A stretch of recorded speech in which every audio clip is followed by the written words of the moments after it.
नमस्कार। ज्ञान दीक्षा सत्संग में आप सभी का स्वागत है। ज्ञान दीक्षा सत्संग ज्ञान दीक्षा कार्यक्रम का एक भाग है। ये कार्यक्रम ज्ञान मार्ग के साधकों के लिए ज्ञानमार्ग.गुरु पर निशुल्क उपलब्ध है। इन साप्ताहिक बैठकों में प्रश्नोत्तर होते हैं। मैं आपकी सहायता का प्रयास करता हूँ, शंकाओं का समाधान करने का प्रयास करता हूँ और दूसरे कार्य जैसे परीक्षा आदि की जाती है। तो आज की सत्संग भी एक परीक्षा से शुरू करेंगे जो मनु की परीक्षा है। गुरुदेव को प्रणाम, गुरु क्षेत्र को प्रणाम, सभी उपस्थित साधक गणों को प्रणाम। मैं गुरु वंदना से प्रारंभ करती हूँ। गुरुर्ब्रह्मा गुरुर्विष्णु गुरुर्देव महेश्वर गुरुर्साक्षात् परम ब्रह्म तस्मै श्री गुरुवे नमः। जय गुरुदेव। मैं अपना प्रयास आरंभ करती हूँ। तो मेरा पहला प्रश्न है, ज्ञान मार्ग में जुड़ने के नियम और शर्तें क्या हैं?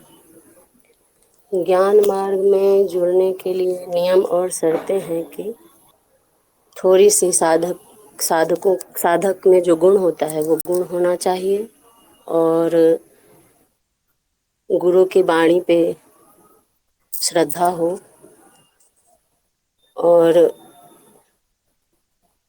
ज्ञान मार्ग में जुड़ने के लिए के नियम और शर्तें क्या है? और कोई विशेष शर्त तो नहीं है। साधक में थोड़ी बुद्धि हो, गुरु के संकेत को समझ सके और उन संकेतों पे अपना श्रवण करके मनन कर सके, इतनी बुद्धि हो, तो विशेष शर्त तो नहीं है कोई। और शिक्षा थोड़ा इतना तो हो कि वो हिंदी अच्छे से समझ सके, पढ़ सके। तो मुझे इतना ही नियम और शर्तों के विषय में इतना ही समझ सकती हूँ मैं कि इतना हो तो साधक वहाँ जुड़ सकता है। दूसरा प्रश्न है, ज्ञान किसको होता है? ज्ञान किसी को नहीं होता। अज्ञान का नाश होता है, परंतु शुरुआत में साधक उस प्रयास करता है तो उस समय तो एक अहम वृत्ति रहती है प्रयास करते समय, परंतु जब आत्मज्ञान हो जाता है तो ये पता चलता है कि ज्ञान किसी को नहीं होता, सिर्फ अज्ञान का नाश होता है। सत्य कहाँ मिलेगा और कैसे?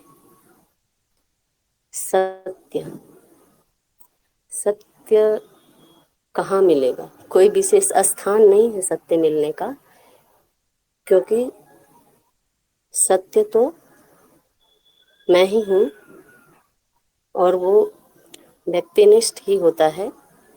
सत्य तो ज्ञान मार्ग पे ये पता चलता है कि मैं ही सत्य हूँ, जो बदलता नहीं, जो परिवर्तनशील है, वो मैं ही हूँ। तो कोई स्थान नहीं है। और कैसे? तो प्रक्रिया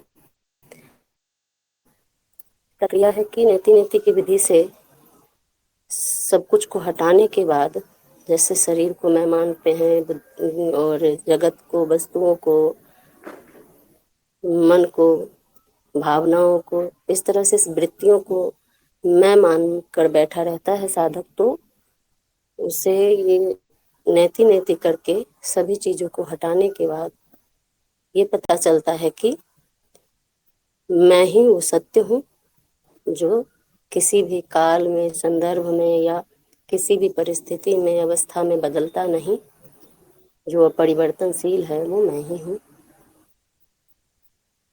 तो सत्य कहाँ मिलेगा और कैसे मिलेगा? तो कोई स्थान नहीं है, और प्रक्रिया उसकी अगर देखें तो नेति नेति विधि है। तो असत्य को हटाने के बाद सत्य स्वयं प्रकाशित होता है, और यही पता चलता है कि वो सत्य मैं ही हूँ। चौथा प्रश्न है, ज्ञान और अज्ञान दोनों का अभाव क्या कहलाता है? ज्ञान और अज्ञान दोनों का अभाव अज्ञेयता कहलाता है। जहाँ ज्ञान और अज्ञान कुछ भी नहीं है, वो अज्ञेय है, वहाँ न ज्ञान है न अज्ञान है। जो अद्वैत है अज्ञेय है। जब सब कुछ जान लेने के बाद ये पता चल जाता है कि जानने को कुछ नहीं है, तो वहाँ ज्ञान भी नष्ट हो जाता है।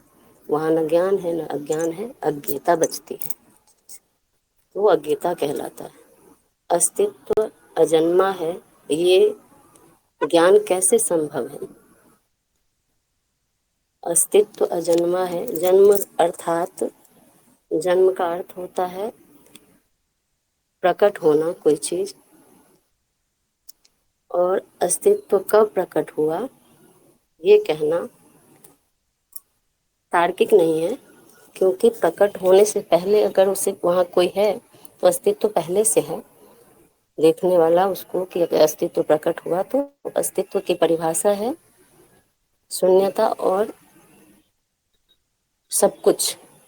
जहाँ सब कुछ है तो वहाँ अस्तित्व प्रकट कैसे हो सकता है, क्योंकि वो तो पहले से ही है। तो अस्तित्व अजन्मा है ये जाना ज्ञान कैसे संभव है, तो यही पता चलता है कि उसका आदि अंत नहीं है।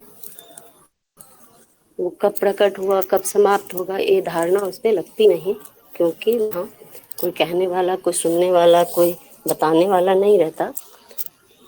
अस्तित्व बस होना मात्र है, तो उसका जन्म बताना संभव नहीं है। इस प्रकार अस्तित्व अजन्मा है। अनुभव करता स्थायी है, फिर अनुभव करता स्थायी है, फिर अस्थाई शरीर में क्यों बंधा है? अनुभव करता स्थायी है तो अस्थाई शरीर में क्यों बंधा है? अनुभव करता किसी शरीर में नहीं बंधा है। अनुभव करता सभी शरीरों का साक्षी मात्र है, दृष्टा मात्र है। और ये कह सकते हैं कि अनुभवकर्ता में सभी शरीर हैं, अनुभवकर्ता किसी शरीर में बंधा नहीं है। ये एक धारणा अन्य कि अनुभवकर्ता किसी शरीर में बंधा है, ये ऐसा नहीं है। अनुभवकर्ता मुक्त है, स्वतंत्र है, वही पूर्ण है, तो वो बंधा हुआ नहीं हो सकता। तो अनुभवकर्ता किसी शरीर में नहीं बंधा है। सातवां प्रश्न है, स्वप्न में साक्षी भाव विकास की कुंजी है, सही या गलत? स्वप्न में साक्षी भाव, तो इसका मुझे अपरोक्ष अनुभव तो नहीं है, क्योंकि मुझे स्वप्न में साक्षी भाव नहीं आया, तो मैं इसके विषय में विकास है या नहीं है कैसे बता सकती हूँ। फिर भी जागृत में साक्षी भाव से साधक का विकास होता है, तो इस धारणा से मैं अभी बता सकती हूँ कि स्वप्न में भी होगा तो शायद वो विकास का ही कारण होगा, परंतु मुझे अपरोक्ष अनुभव नहीं है, तो मैं इसे सही या गलत नहीं बता सकती। शून्य में से अनुभव की उत्पत्ति कैसे संभव है? शून्य में से अनुभव की उत्पत्ति कैसे संभव है? शून्य अर्थात जहाँ कुछ प्रकट होने की संभावना है। तो संभावना है तो संभावना में कुछ भी हो सकता है, तो उसमें अनुभव प्रतीत होता है। प्रकट प्रकट तो कहना ठीक नहीं होगा, प्रतीत होता है। तो शून्य में प्रतीत मात्र संभावना है, तो संभावना से ये अनुभव प्रतीत होता है। उत्पत्ति, अनुभव की उत्पत्ति नहीं कहा जा सकता, क्योंकि अनुभव भी मौलिक है। तो शून्य में से अनुभव की उत्पत्ति कैसे संभव है? तो शून्य में से ही सब कुछ संभव है, क्योंकि वहाँ अनंत संभावना है। तो शून्य में से ही अनुभव प्रकट होने की भी संभावना हो सकती है। मैं एक हूँ, बहुत नहीं, इस वाक्य का अर्थ क्या है? मैं एक हूँ बहुत नहीं, इस वाक्य का अर्थ क्या है? क्योंकि अनुभव ज्ञान मार्ग में हमने ये जाना कि जो परिवर्तनशील है वो मिथ्या है, जो बदल जाता है वो सत्य नहीं हो सकता, और सब कुछ परिवर्तनशील है। एक मैं ही हूँ जो कभी बदलता नहीं, और वो मैं एक ही हूँ, क्योंकि दो नहीं हो सकता। दो होगा तो एक अनुभव होगा, इसीलिए मैं एक ही हूँ, दूसरा नहीं हो सकता। इस वाक्य का अर्थ क्या है? इस वाक्य का अर्थ ये हुआ कि मैं ही अस्तित्व हूँ, मैं ही अनुभव करता हूँ। तो यहाँ अहम की वृत्ति जो है, वो अहम जो है वो मैं पे अनुभव करता पे स्थित है। तो वो ये कह रहा है कि मैं एक ही हूँ, दूसरा नहीं हो सकता, क्योंकि दूसरा अनुभव होगा। और दूसरे स्तर पे देखें, द्वैत पे, तो वहाँ अनुभव और अनुभवकर्ता में कोई भेद नहीं है, दोनों एक ही है। तो इस ब्रह्म ज्ञान में भी यही पता चलता है कि मैं ही अनुभव हूँ और मैं ही अनुभव करता भी हूँ। तो इस तरह से इस वाक्य का अर्थ भी निकल आता है कि मैं एक ही हूँ। और दूसरा जो द्वैत में है, तो एक अनुभव है, एक अनुभव करता है। तो मैं अनुभव करता एक ही हो सकता है, दूसरा होगा तो अनुभव होगा। 10वां प्रश्न है, मनन के समय विरोधाभासी विचारों के होने पर क्या करना चाहिए? विरोधाभासी विचारों के होने पर क्या करना चाहिए?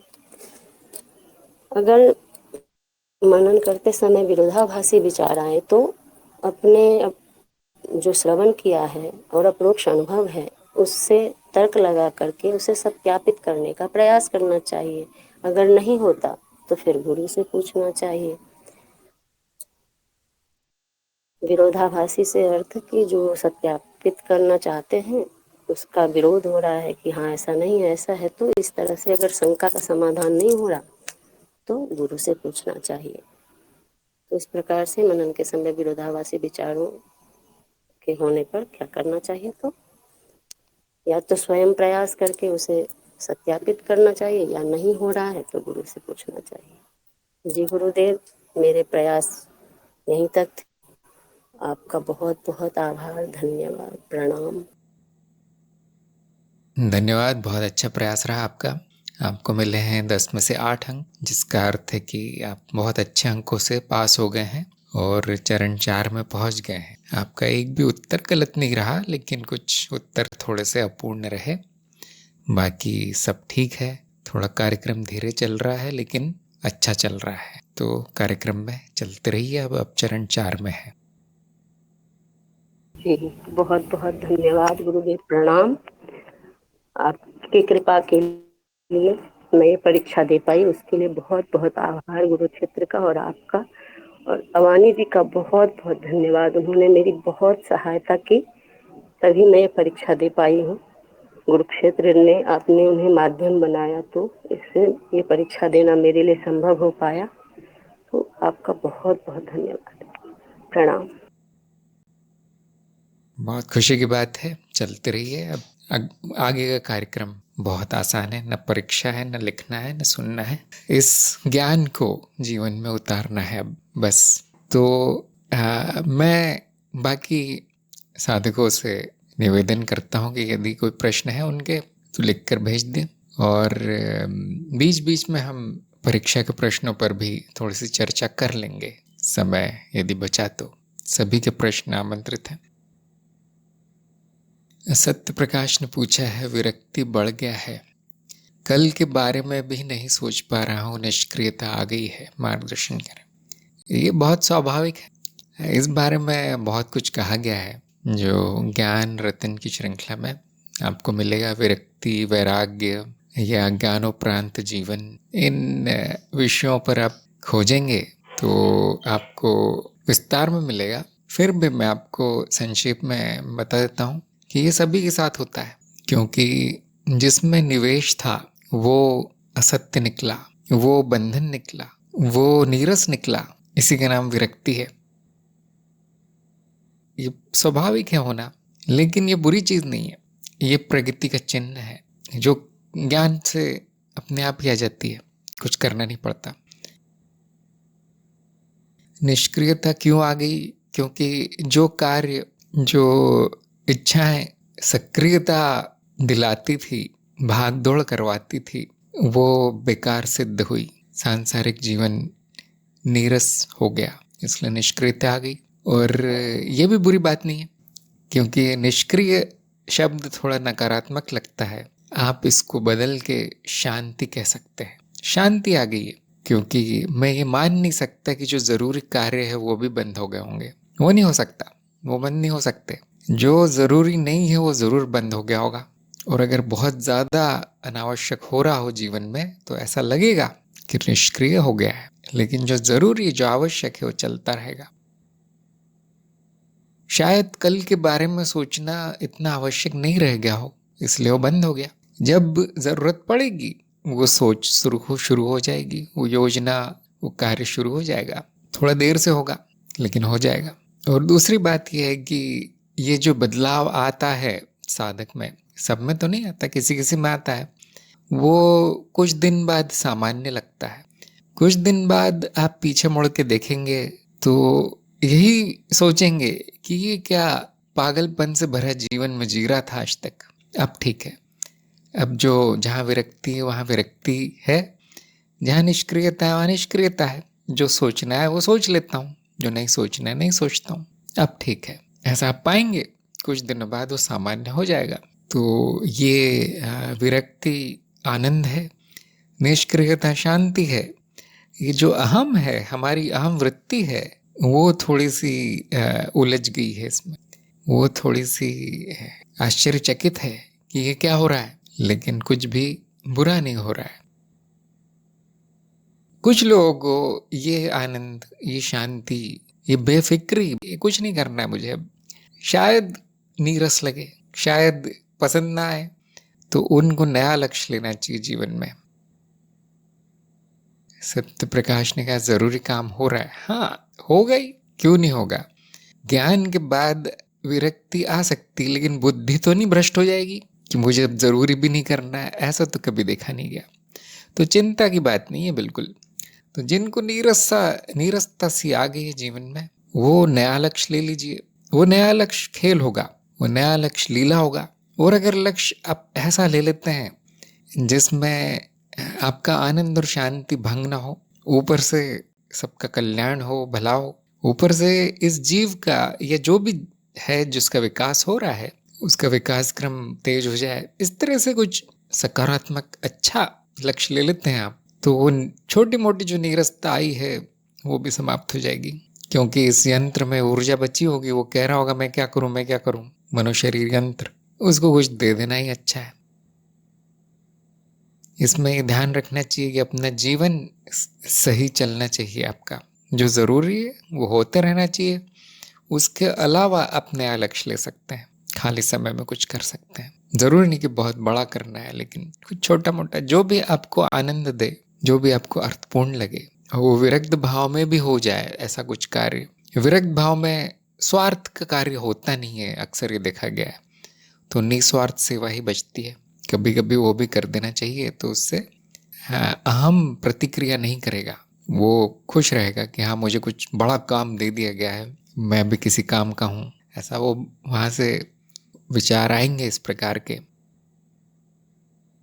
इसमें समस्या क्या आ सकती है साधकों को कि वो समझ ले कि कुछ गड़बड़ हुई है, ये साधना ठीक नहीं है, और वो वापस माया में कूदने का प्रयास करे। जिससे संबंध टूटने लगे हैं तो वो सोचे कि नहीं कुछ गलत हो रहा है, अब वो वापस नए संबंध बना ले, एक की जगह 10, या कोई ऐसे सांसारिक कार्य दोबारा ले ले नए, शायद पुराना नीरस है, कुछ नया कर लूं मैं। तो वापस संसार में कूदना ही एक समस्या हो सकती है। आपको पीछे की तरफ नहीं जाना है ये सोच के कि कुछ गलत हो गया, आगे ही आगे बढ़ते जाना है ये सोच के कि मेरा तो यही लक्ष्य था, मैं तो चाहता था विरक्ति, मैं तो चाहता था शांति, अनावश्यक का त्याग चाहता था, मैं त्याग चाहता था, मैं सारे कर्म बंधन तोड़ना चाहता था, मैं मुक्ति चाहता था। वो हो रहा है, अब क्या शिकायत है? तो आगे की तरफ बढ़ना है हमें। कोई छोटा मोटा और लक्ष्य ले सकते हैं, लेकिन ये प्रगति का चिन्ह है। तो बहुत लोगों के साथ होता है, इसलिए काफ़ी इस बारे में प्रश्न आए थे। तो इस 3-4 करीब वीडियो है इस विषय को लेकर, आप देख सकते हैं। अच्छा, सत्याकाश ने कहा है कि हमारे समाज में निष्क्रियता को एक असफल व्यक्ति माना जाता है, लेकिन जिसने स्वयं को जान लिया वही सफल है। अब समाज को छोड़ देने में ही बुद्धिमानी है। ये भी तो आप चाहते थे कि ये जो सामाजिक भेड़चाल है उससे भी मुक्ति मिल जाए। पागलों की तरह माया बटोरने में जो लगे हैं, आप चाहते थे कि मैं वैसा ना बन जाऊं, वो हो रहा है। तो अब समाज को तो हम सुधार नहीं सकते, लेकिन आप उससे परे निकल गए हैं। आप उस चूहा दौड़ से परे निकल गए हैं, अपने मार्ग पर चलिए।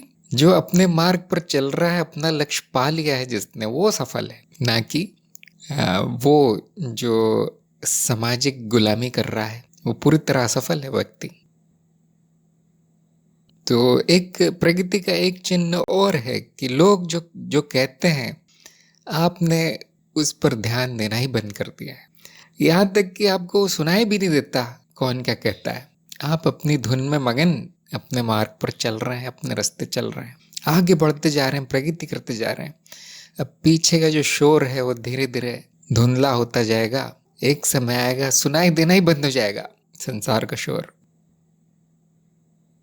ये सफलता है।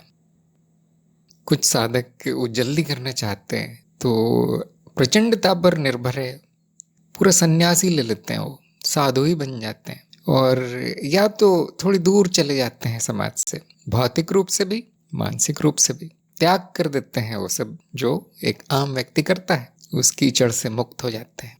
तो जिसको भी इसमें रुचि है, प्रचंडता है, वो थोड़ा और प्रयास करे, आप पूरा ही छूट जाएंगे, इसी जन्म में छूट जाएंगे।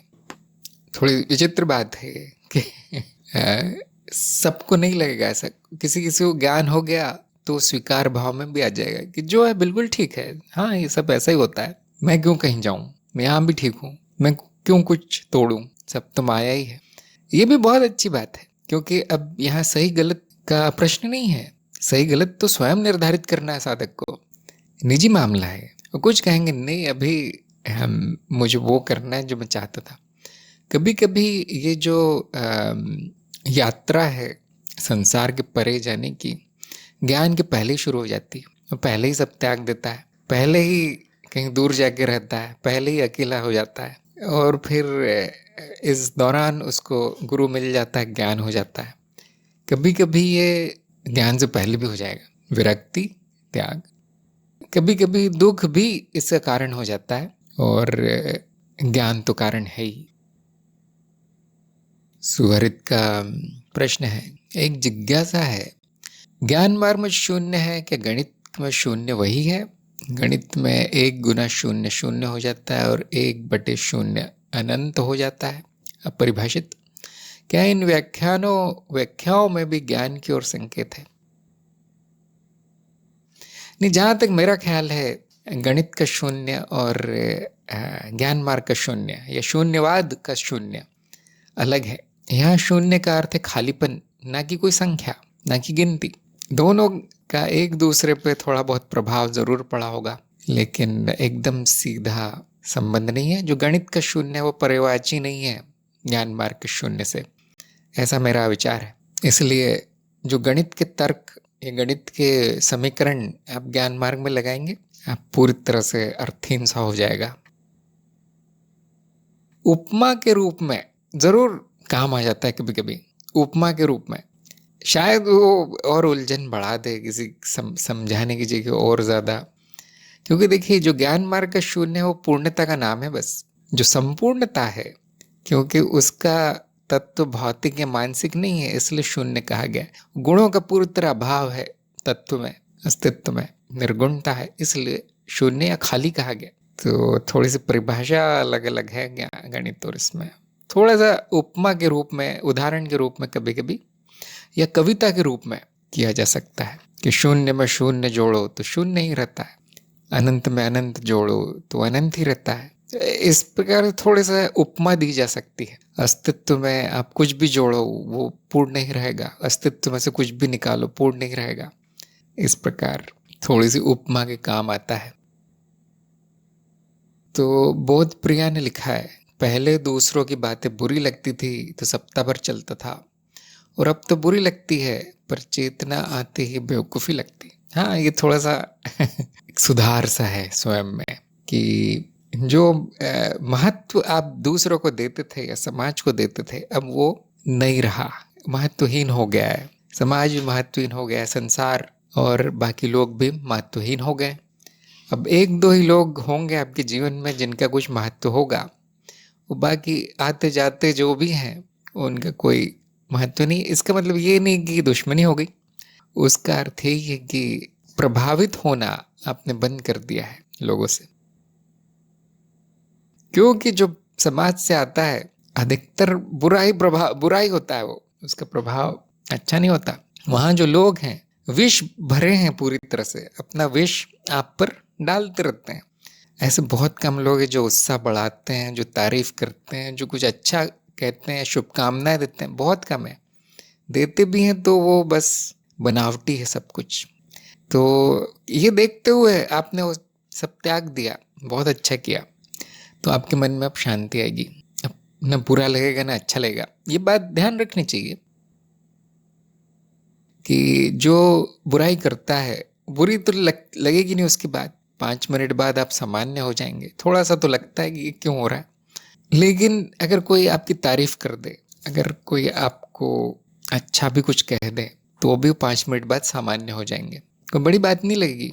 आपको कोई पुरस्कार दे दे, आपको मेडल दे दे, वो ऐसे कोने में पड़ा रहेगा। ये भी देखा गया है। सिर्फ बुराई से मुक्ति नहीं होगी, अच्छाई से भी हो जाएगी। ये सामान्य है, इसमें कोई बुराई नहीं है। ये प्रगति दिखाता है बस, ये अच्छाई भी प्रभावित नहीं करती, ये ज्ञान का परिणाम है। जो बाहर के लोग हैं, अर्थात जो जिनको ज्ञान नहीं हुआ है, उनको क्या दिखेगा कि ये व्यक्ति संवेदनहीन हो गया है, ये व्यक्ति भाव रहित पत्थर हो गया है। लेकिन ऐसा बिल्कुल नहीं होता। कई बार संवेदनशीलता और बढ़ जाती है, भावनाएं और बढ़ जाती है और शुद्ध भी हो जाती है। क्योंकि साक्षी भाव बहुत ज़्यादा है, चेतना बहुत तेज है, तो वो बढ़ाता भी है, शुद्ध भी करता है और बचाता भी है बुरे प्रभाव से। ये बड़ा चमत्कार है। किसी को ये नहीं होगा, कोई बात नहीं, इसका अर्थ पहले से ही सब कुछ ठीक था। तो ध्यान दीजिए, कभी कभी माया परीक्षा लेती है, वो आपको वापस खींचने का प्रयास करती है। जो लोग आपसे बात भी नहीं करते थे, ये दोस्त थे, वही आपकी बुराई, वही आपका अपमान करना शुरू कर देंगे। असफलता आपको मिलने लगेगी, आपके अपने ही आपके विरोधी हो जाएंगे। जो आपका कारोबार और नौकरी जो भी है सही चल रहा था, वो कहीं न कहीं उसमें समस्या आ जाएंगी। कभी कभी इस तरह की परीक्षा होती है साधक की, और ये विश्वास की बात है अब कि किसी को विश्वास नहीं होगा इस बात पे कि ऐसा होता है, माया परीक्षा लेती है। लेकिन देखा गया है कभी कभी, और हम कहेंगे कि ये भी प्रगति का चिन्ह है, क्योंकि आप इस लायक हो गए हैं कि कोई परीक्षा ले रहा है, वो भी माया स्वयं परीक्षा ले रही, मतलब काफी बड़े हो गए आप। तो इसमें भी घबराना नहीं चाहिए। विपत्ति आ गई तो एक बार शंका कर लेनी चाहिए, कहीं ये परीक्षा तो नहीं है, क्योंकि हमेशा तो नहीं होगी, कहीं ये मेरी परीक्षा तो नहीं है। ये व्यक्ति मुझे कहीं से आके गालियां दे रहा है, सिर्फ ये देखने के लिए तो नहीं है कि मैं वापस उसमें फंसता हूं या नहीं, मैं वापस भाग जाता हूं संसार में अपना मार्ग छोड़ के, या आगे बढ़ता जाता हूं। कभी कभी ऐसा होगा,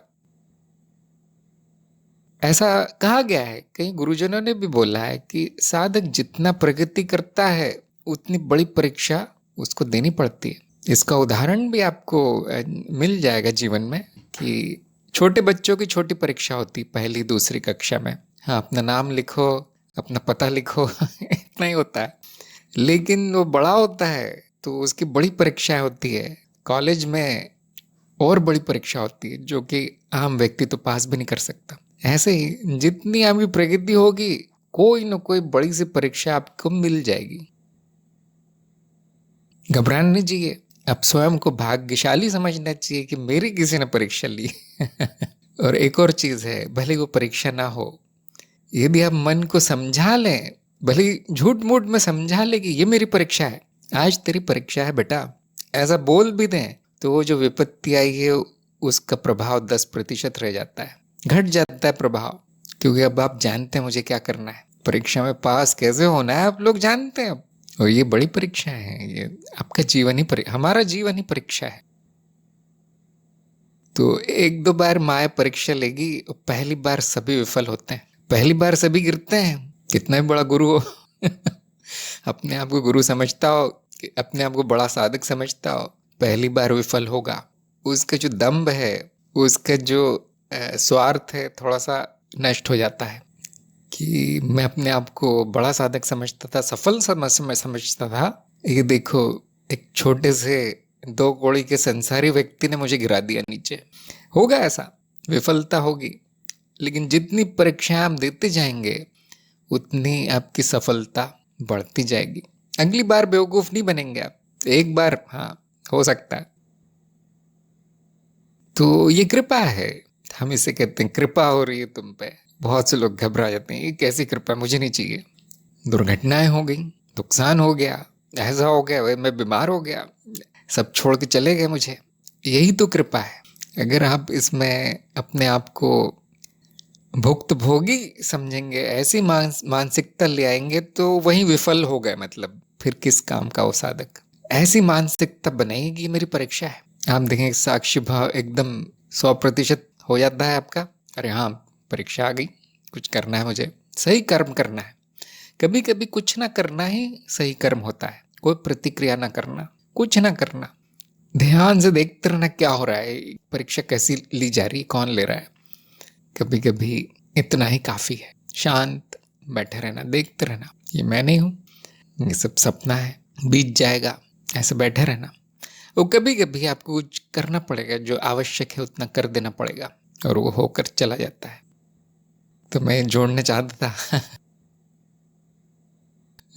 सत्यकाश ने कहा है कि आपकी वाणी कानों पर पड़ता है तो चित्त शांत हो जाता है। ऐसा अनुभव होता है, जो भी अशुद्धियां जमा हो गया, सप्ताह में सब निकल गया। अब तो कुछ दिन बाकी है इस ग्रुप से जाने का, फिर क्या होगा, हर सप्ताह आपको सुन नहीं पाएंगे। ये अच्छी बात है कि आपको इस प्रकार एक सहारा मिल जाता है, बाकी साधुओं के साथ बैठकर थोड़ा सा सहारा मिल जाता है, परंतु कहीं वो निर्भरता तो नहीं बन गया, ये आपको देखना चाहिए। कहीं मैं निर्भर तो नहीं हो गया कि जब तक मैं गुरु की वाणी न सुन लूं शांत नहीं होता। थोड़ी समस्या है, बिना किसी को सुने शांत रहिए, ये प्रगति का अगला चरण ले लीजिए। फिर भी इसीलिए सबको एक सहारा मिले, सबको एक दिशा मिले, इसके लिए हम ये सारी सत्संग प्रकाशित करते रहते हैं। कुछ न कुछ प्रकाशित होता ही रहता है, आपने देखा ही है।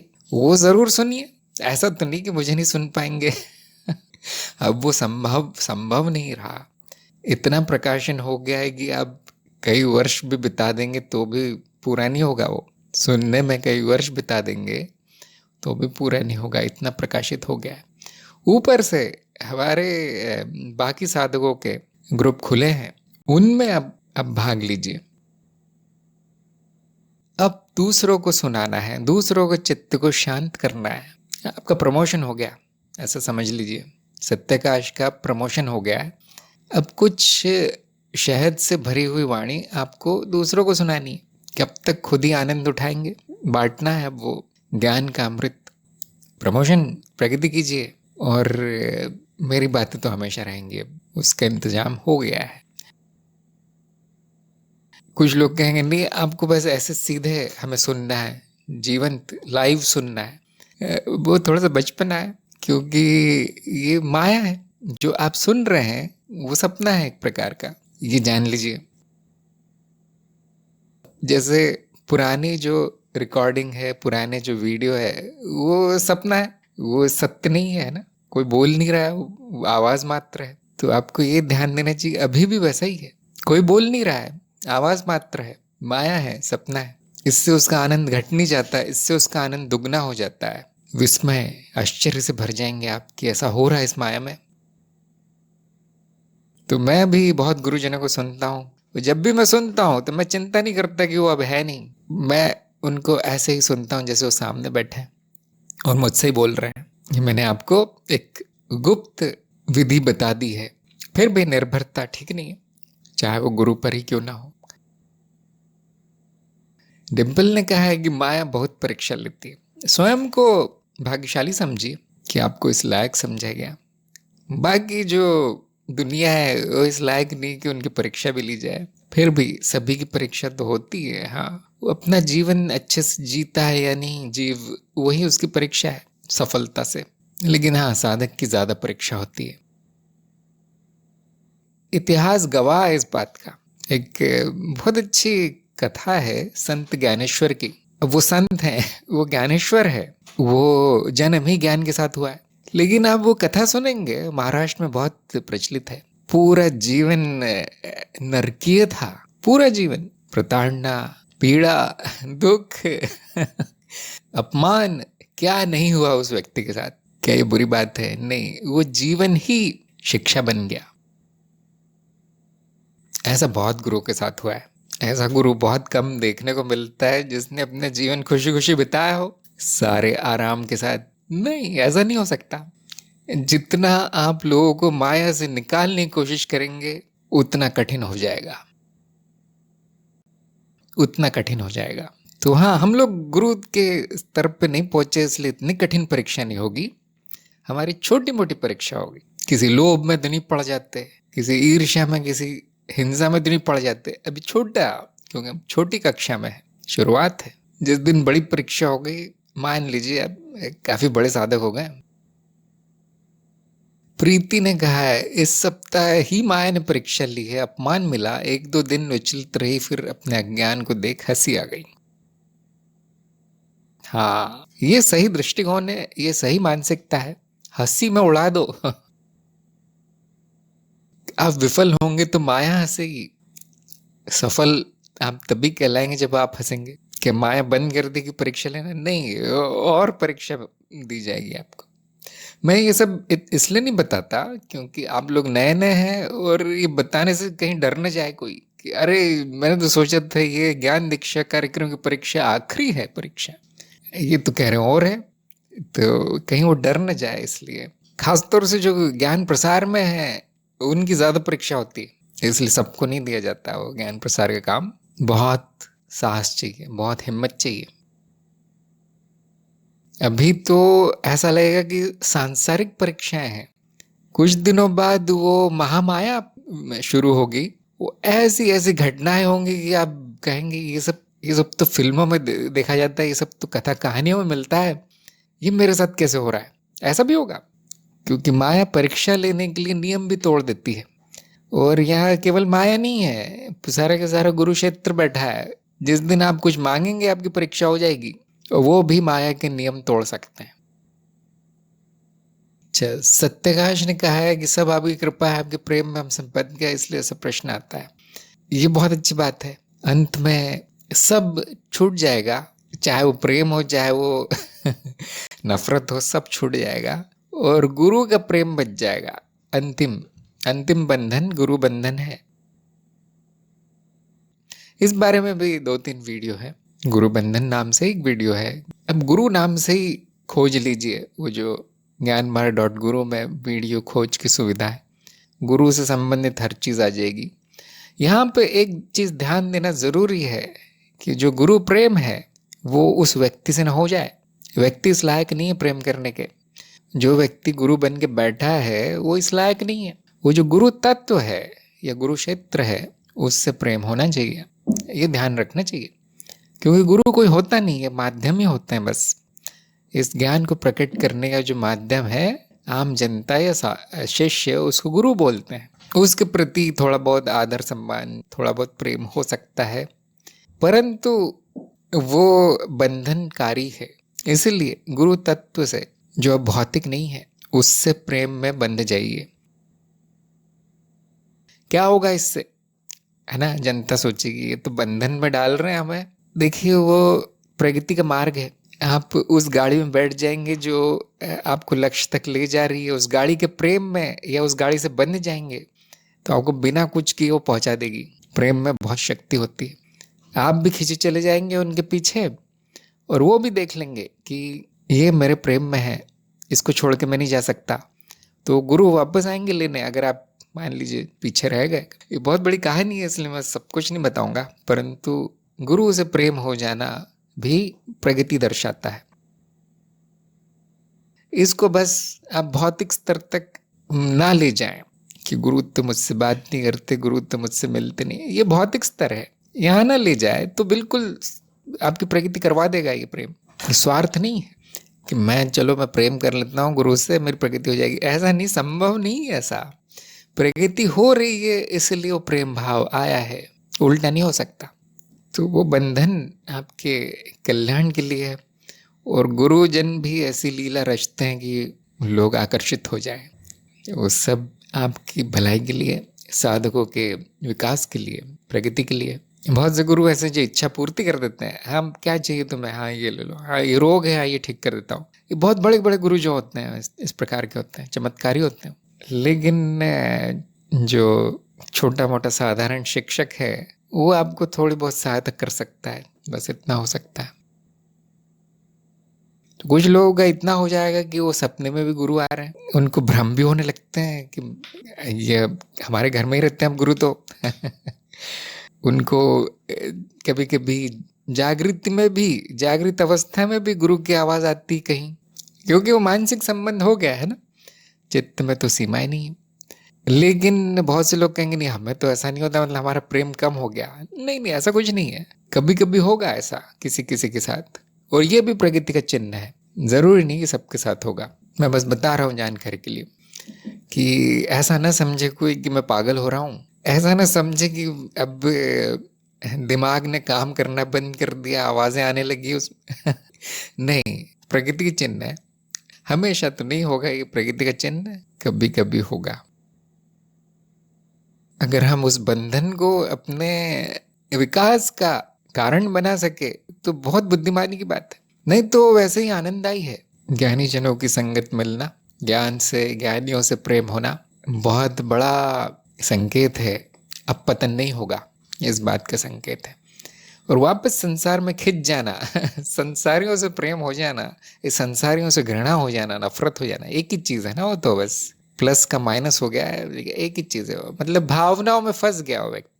अब पतन की संभावना है। यहाँ पे गुरु का महत्व और बढ़ जाता है। गुरु ये देखता है कि हाँ प्रेम है लेकिन अच्छे चल रहा है, तो गुरु कुछ बीच में नहीं आते। लेकिन गुरु देखते हैं कि ये तो पीछे जा रहा है, जहां से मैंने निकाला था वहां वापस जा रहा है, तो फिर गुरु को कुछ करना पड़ता है। अच्छा, बोध प्रिया ने लिखा है कि मुझे शरीर, मन, विचारों, भावनाओं की दृष्टि बने रहने में अच्छा, स्वयं में बने रहना अच्छा, स्वयं में बने रहना ज्यादा सरल और स्वाभाविक लगता है। और सबसे पहले स्वयं का स्मरण आता है, कहीं मैं गलत तो नहीं जा रही, क्या सिर्फ अपने होनापन में रहना सही? हाँ, मेरे विचार से तो सही है। ऐसा तो हो नहीं सकता कि आप स्वयं में स्थित है और जो भी गतिविधि चल रही, मानसिक, शारीरिक, जागतिक, उसकी दृष्टि ना हो। अपने आप ही होगा, दृष्टि अपने आप ही हो जाएंगे स्वयं में जो स्थित है। तो मेरे हिसाब से ठीक है, जो भी प्राकृतिक अवस्था आ जाए साक्षी भाव में, वो सही है। परीक्षा के प्रश्नों पर चर्चा कर लेते हैं। मनु का पहला प्रश्न था कि ज्ञान मार्ग में जुड़ने के नियम और शर्तें क्या हैं। बिल्कुल सही उत्तर आया। वैसे तो कोई नियम शर्तें नहीं है, परंतु ज्ञान का अधिकारी होना जरूरी है, और कभी कभी गुरु पर भी निर्भर करता है। गुरु अपने नियम और शर्तें लगा देते हैं, और वो केवल इसलिए ताकि जो अधिकारी है, जो सुपात्र है, वो आ जाए, वो आ पाए, गुरु का समय नष्ट ना हो। लेकिन ज्ञान मार्ग में अपने अपने आप में ऐसा कोई नियम है नहीं, गुण होना काफी है। अगर गुण है तो सारे नियम और शर्तें तोड़ भी दी जाती है कभी कभी। अगला प्रश्न है, ज्ञान किसको होता है? बिल्कुल सही उत्तर आया कि कभी कभी व्यवहारिकता में हम कहते हैं कि शिष्य को ज्ञान होता है, परंतु वो व्यवहारिकता मात्र है, विसत्य है। एक और बात इसमें जोड़नी चाहिए थी कि ज्ञान होता नहीं है, अज्ञान का नाश होता है। दूसरे प्रश्न में किसको होता है तो प्रश्न आता ही नहीं है। ये ज्ञान होता है? नहीं, वो भी नहीं होता, शुद्धता बचती है। तीसरा प्रश्न है, सत्य कहाँ मिलेगा और कैसे? इसमें आधे अंक मिले, क्योंकि इन्होंने बिल्कुल सही कहा कि वो तो मैं ही हूँ, कहीं और नहीं मिलेगा, वो मैं हूँ। कैसे? यहाँ पर सत्य के मानदंड बताने चाहिए थे और विधि बतानी चाहिए थी। विधि तो खैर क्या है, विधि तो जो ज्ञान मार्ग की साधना है वही है, गुरु के वचनों पर मनन करके, सत्यापन करके, शिक्षाओं को समझ के वही मिलेगा जहाँ मैं हूँ। फिर भी काफी अच्छा उत्तर आया था इनका। नंबर 4, ज्ञान और अज्ञान दोनों का भाव क्या कहलाता है? बिल्कुल सही उत्तर आया इनका, अज्ञेयता कहलाता है। अज्ञान का भाव ये दर्शाता है कि पूर्ण ज्ञान है, परंतु उसको कभी भी ज्ञान नहीं कहा जाएगा, अज्ञेयता कहा जाएगा। थोड़े से शब्द बदल जाते हैं जैसे जैसे प्रगति होती है। नंबर 5, अस्तित्व अजन्मा है, ये ज्ञान कैसे संभव है? तो इन्होंने बहुत अच्छा प्रयास किया और आधे अंक मैंने दिए, परंतु नकारात्मक ज्ञान संभव है, जन्म दिखेगा नहीं, ये तार्किक नहीं पाया जाएगा। जन्म का क्या अर्थ है कि एक वस्तु से दूसरी वस्तु बन रही है, जन्म। तो अगर उसका जन्म हुआ है तो कहीं से हुआ होगा, किसी चीज से, तो परिवर्तन मात्र हुआ, ऐसा नहीं हुआ कि अस्तित्व प्रकट हो गया बस। क्योंकि वो जन्म होगा तो किसी चीज से होगा, जैसे पौधे का जन्म बीज से होता है, आदि आदि। घड़े का जन्म मिट्टी से होता है, तो वो उसका जन्म हुआ ये कहना ही तार्किक नहीं होता, क्योंकि वो तो सब कुछ तो पहले से है। इसलिए कभी कभी ये भी कहा जाता है कि जन्म मृत्यु शुरुआत अंत, ये धारणाएं अस्तित्व पे लागू नहीं होती, ये घटनाओं पे लागू हो सकती है। वैसे घटनाओं में भी कुछ ऐसा होता नहीं है, परिवर्तन मात्र होता है, और कभी कभी उसे जन्म कह दिया जाता है। अगर कोई परिवर्तन ऐसा हो कि नई वस्तु प्रतीत हो, नया जीव प्रतीत हो, तो हम कहते हैं वो जन्म हो गया। स्वयं संगठन हो जाए तो हम कहते हैं जन्म हो गया। परिवर्तन प्रतीत मात्र होता है बस, बाकी सब आरोपित है। तो ये धारणा नष्ट की जा सकती है जन्म की, अस्तित्व के बारे में। वो अस्तित्व क्या है? वो आप स्वयं है, इसलिए आप अजन्मे हैं, इसलिए आप कभी जन्म नहीं है, न मृत्यु है। नंबर 6, अनुभव करता स्थायी है, फिर अस्थायी शरीर में क्यों बंधा है? ये उत्तर बिल्कुल सही आया कि इसमें ये मान्यता है कि अनुभव करता बंधा है शरीर में। नहीं, ऐसा तो कुछ नहीं।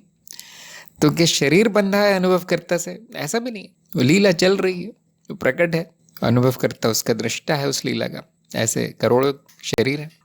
क्या शरीर किसी चीज से बंधा है? नहीं, वो जीवन जी रहा है अपना किससे बंधा होगा वो? उसको अपना जीवन जीने के लिए जो भी उपकरण चाहिए वो मिला हुआ है, पूरी तरह अच्छे से सब कुछ मिला है। इस प्रकार बंधन मिथ्या है। बंधन अज्ञान के कारण प्रतीत होता है। ये शरीर बंधा है, या मैं शरीर में बंधा हूं, या अनुभव करता इससे बंध गया है, ये सब अज्ञान है।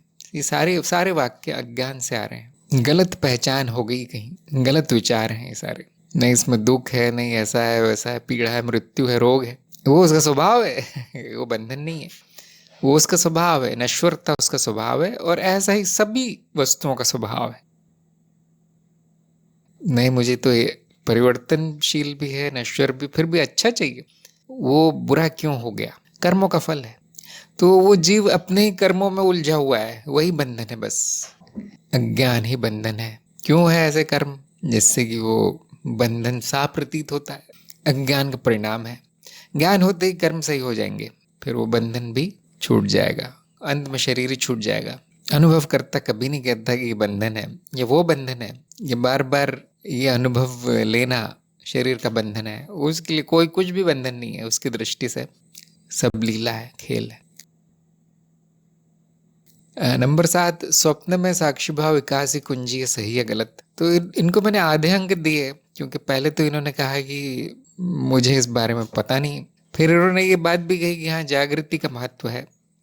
तो इस बात से मैं सहमत हूँ। भले ही आपको स्वप्न में साक्षी भाव का अनुभव हो या न हो, आप ये देख सकते हैं, आप ये समझ सकते हैं कि स्वप्न जागृति की छाया मात्र है, वहां न नियंत्रण है, न ज्ञान है, न सीमित है वो थोड़ा सा। जागृति में सब कुछ है, इसलिए जागृति में साक्षी भाव विकासी कुंजी है। फिर वो विकास जब होगा तो स्वप्न में अपने आप आ जाएगा। क्या होता है कि लोग देखते हैं कि जो आगे बढ़ गए हैं साधक, जो वरिष्ठ हैं, उनके स्वप्न में निद्रा में साक्षी भाव रहता है, योग निद्रा रहती है, मेरा नहीं है। और गुरु कहते हैं हाँ देखो इनका विकास हो गया है। तो वो क्या सोचते हैं कि चलो छोड़ो सब कुछ, स्वप्न में हो ले आते हैं साक्षी भाव, वो जोड़ तोड़ में लग जाते हैं। ये ऐसी छलांग लगाना उचित नहीं है मेरे हिसाब से। वो वहां पहुंच गए बिल्कुल सही, ठीक है, लेकिन वो कैसे पहुंचे हैं आप उनसे पूछेंगे तो बोलेंगे कड़ी मेहनत, कड़ी साधना, जागृति में एक क्षण को भी नहीं छोड़ा मैंने, एक क्षण के लिए भी अंधकार नहीं आने दिया, तब जाके ये हुआ। अब मैं बस आंख बंद करता हूँ, जिस भी अवस्था में चाहिए मेरा चित्त पहुंच जाता है। अब देखिए कितनी प्रगति हो गई लेकिन उसके पीछे मेहनत है। इसलिए शुरुआत जागृति में साक्षी भाव, वो कुंजी है। इसका दूसरा एक और बड़ा सुंदर सा उत्तर आ सकता था कि जागृति भी तो स्वप्न है, क्या ये नहीं जानते? ये नहीं जाना क्या कि जागृति कोई विशेष अवस्था नहीं है, स्वप्न ही है। मेरा स्वप्न है, मैं स्वप्न दृष्टा हूं। तो हाँ इस हिसाब से यहाँ अगर साक्षी भाव है तो विकास की कुंजी है, विकास की कुंजी है, ज्ञान की नहीं, विकास की कुंजी। ये ज्ञान होने के बाद तेज हो जाएगा विकास, जल्दी आएगा, तुर्यावस्था पहुंचेगी। तुर्यावस्था का क्या फायदा है? वो अपने आप में एक विषय है। एक तो यही है कि हाँ ये जो भी बंधन है वो सब जो प्रतीत भी होते हैं, वो जो लीला जो दोहरा रही है, नीरस हो गई है, अब वो समाप्त हो सकती है, वो समाप्त हो जाएगी। तो बहुत से जो नए साधक है वो हाँ मुझे तो वही चाहिए था जो आप बोल रहे हैं, हाँ तो फिर उसी कुंजी साक्षी भाव है जागृति में। वो तब तक नहीं आएगा जब तक ज्ञान नहीं होगा। ज्ञान तब तक नहीं आएगा होगा जब तक कि वो आपके लिए सत्य नहीं होता। वो जो शिक्षा है आपके लिए सत्य नहीं होती। आप जब तक ये पक्का नहीं कह देते कि हाँ ये मुझे ज्ञान हो गया है, जब तक ये पक्का निश्चित नहीं हो जाता, उसके लिए प्रमाण ढूंढना जरूरी है, प्रमाण जरूरी है। देखिए ये सब सीढ़ियां हैं, इस पे आपको चलाया जा रहा है इस कार्यक्रम में। बाकी फिर यहाँ इधर सुन लिया कि ये होती है, इसमें इससे इस अवस्था में ये करने से ये वाली विकास हो जाएगा, ये सुनी सुनाई बातें, बस उसका कोई विकास नहीं होगा उस आदमी का, उस व्यक्ति का। जो चरणबद्ध चल रहा है, निर्देशों पे चल रहा है, उसमें थोड़ी सी उम्मीद है उसमें थोड़ी सी उम्मीद है कुछ होगा, बाकियों कुछ नहीं होगा।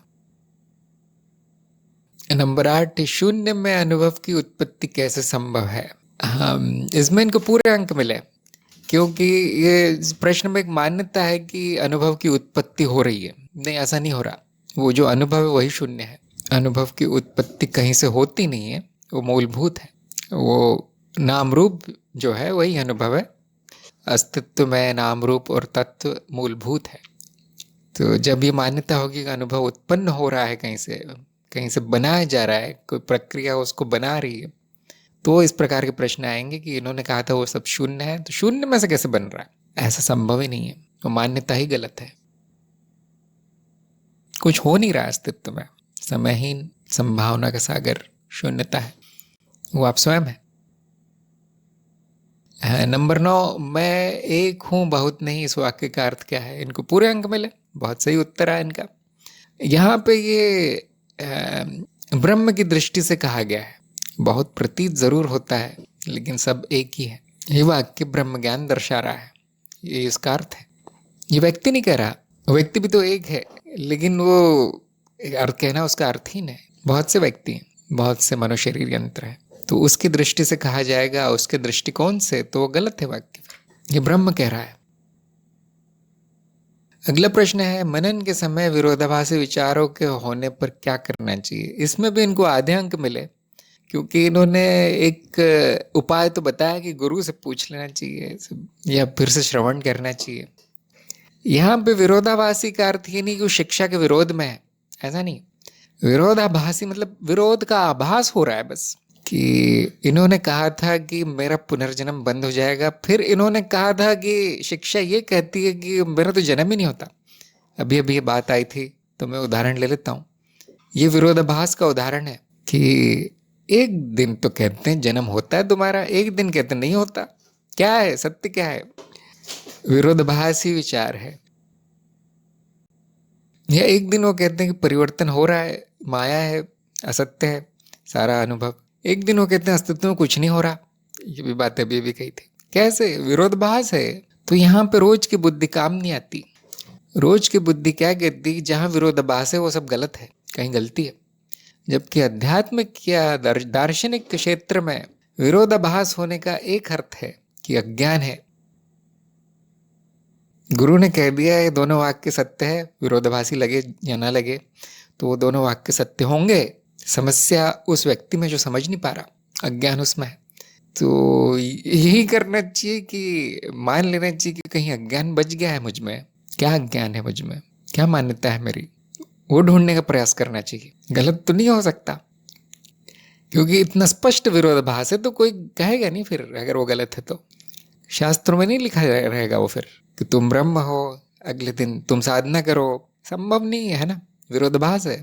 इसका अर्थ है दोनों सही होना चाहिए। तो अक्सर क्या होता है कि दो स्तरों पे कहा गया है। एक बात व्यवहारिक स्तर पे कही गई है, साधना करो, तुम ब्रह्म हो, ये परम स्तर पे कही गई है, अद्वैत के स्तर पे कही गई। अब विरोधाभास नहीं है। इस प्रकार से विरोधाभासों का निवारण करना जरूरी है, क्योंकि ये आध्यात्मिक क्षेत्र है, यहाँ रोज की बुद्धि काम नहीं आएगी। जो कहते हैं यहाँ गड़बड़ है ये सब मुझे बेवकूफ बना रहे हैं, ये रोज की बुद्धि है, संसारी बुद्धि है, ये काम नहीं आएगी। यहाँ शुद्ध बुद्धि, आध्यात्मिक बुद्धि काम आती है कि मुझ में कहीं समस्या है, मैं समझ नहीं पा रहा।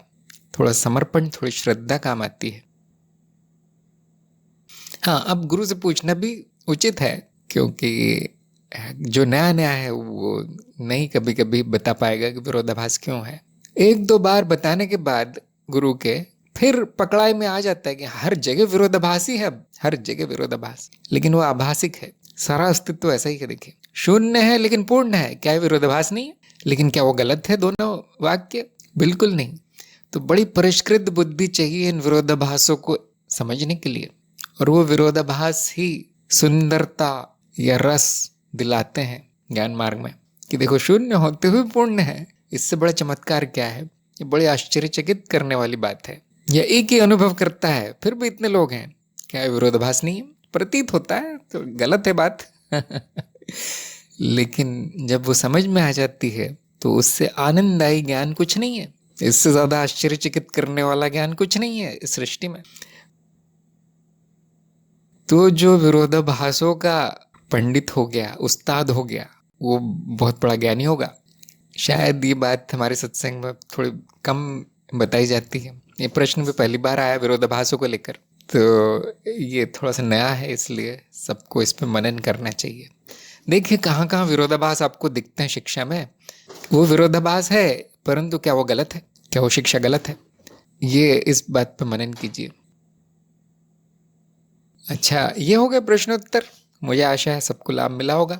अब हम वापस सत्संग के प्रश्न पे चलते हैं। निशांत का प्रश्न आया है, अगर हम आत्मज्ञान होने के बाद निष्क्रिय हो जाएं या हम दिशाहीन हो जाएं, हमारी दिनचर्या खराब हो जाए, या हम इस शरीर द्वारा जो भी कर्म होने चाहिए, जैसे अलग अलग ऋण होते हैं, जैसे पितृ ऋण, देव ऋण, पंच महाभूत का ऋण, समाज का ऋण, द्वैत का ऋण इत्यादि, अगर वह सब छोड़ दे तो उसके खुद के परिवार और बच्चों पर जो बुरा असर होगा, और मैं तो आत्मज्ञान में ऐसा कर रहा हूँ, तो मैं सब जानते हुए कर रहा हूँ, लेकिन बच्चे जो है वो ज्ञानता में करेंगे। तो क्या ये ठीक नहीं कि सब जानते हुए भी, आत्मज्ञान होते हुए भी हम एक मनुष्य का जीवन ऐसे तरीके से जिए जो परिवार और समाज के लिए प्रेरणादायक हो? मैं प्रश्न इसलिए पूछ रहा हूँ कि मेरे 2 बच्चे हैं, और जब टीनेज हो रहे हैं तो उनके सामने मैं एक अच्छा उदाहरण रखना चाहता हूँ जिसको वो अनुकरण कर सके। कृपया मार्गदर्शन करें। बहुत अच्छा प्रश्न है आपका। ये बहुत लोगों के सामने समस्या आती होगी, तो क्योंकि मैं तो मनुष्य नहीं हूँ, तो मनुष्य कर्म क्यों करूँ? तो इसमें व्यवहारिक उत्तर यही है कि जितना हो सके काट दीजिए ऋण। जो अनावश्यक है वो सब हटा दीजिए, और जो बहुत जरूरी है जैसे बच्चों का पालन पोषण आदि वो करते रहना चाहिए और अच्छे से करना चाहिए, क्योंकि अब आपको ज्ञान हुआ है, अब बुद्धि शुद्ध हुई है, तो आप आम जनता से अच्छा पालन पोषण कर पाएंगे बच्चों का, ये देखा जाएगा। उनमें अच्छे संस्कार डाल पाएंगे, जैसा कि आपने कहा एक अच्छा उदाहरण बन पाएंगे। मैं ये नहीं कह रहा कि उनको मतारोपण करना है कि तुम भी ज्ञान मार्ग में आ जाओ क्योंकि तुम्हारे पिताजी ज्ञान मार्ग हैं, वो ठीक नहीं है, वो तो मतारोपण है। लेकिन आप अच्छा उदाहरण प्रस्तुत कर पाएंगे। अब तो आत्मज्ञान या ज्ञान का अर्थ ये नहीं है कि वो सब जो आवश्यक कर्तव्य है वो छोड़ दिए जाए, नहीं, उनको और अच्छे से पूरा किया जा सकता है और जल्दी पूरा किया जा सकता है। लेकिन कभी कभी ऐसी भी चीजें आपको देखने को मिलेंगी जो बेकार की हैं। एक बात मैं बताना चाहता हूँ, साधक पे कोई ऋण होता नहीं है, आम जनता पे होता है, गृहस्थ का होता है ऋण, साधक का कोई नहीं होता। वो चाहे तो आज सब छोड़ के जा सकता है, उसको कोई पाप नहीं लगेगा, उसका पतन नहीं होगा। लेकिन अभी वो वक्त नहीं है, ये जीवन, ये जो समाज है अभी, आज का जो आधुनिक हमारा जीवन है, वो ऐसा नहीं रह गया है। आपको बहुत गालियां मिलेंगी, आपकी बहुत बुराई की जाएगी, वो अच्छा उदाहरण नहीं माना जाएगा आज के समाज में। तो हम बीच का रास्ता लेते हैं कि हम अति भी नहीं करते, पूरी तरह से गृहस्थ और संसारी नहीं हो जाते, परंतु हम पूरा नहीं छोड़ते उसको, उनको बीच मझधार में छोड़ के नहीं चले जाते। हम कोई इंतजाम करते हैं, फिर जाते हैं, जाना तो है ही, कुछ उनकी व्यवस्था कर दी जाए, उतना करके हम इस दुनिया से ही चले जाते हैं, और कहाँ जाएंगे। यहाँ पे एक ही समस्या आ सकती है कि आप उससे दुखी हो जाए कि मैं छूट नहीं पा रहा, परिवार बंधन है, ये सब बंधन है, दुख भोगें आप ये सोच सोच के। नहीं, वो बंधन नहीं है, वो भी लीला है, अब उसको पूरा खेल के जाना है, पूरा करके जाना है।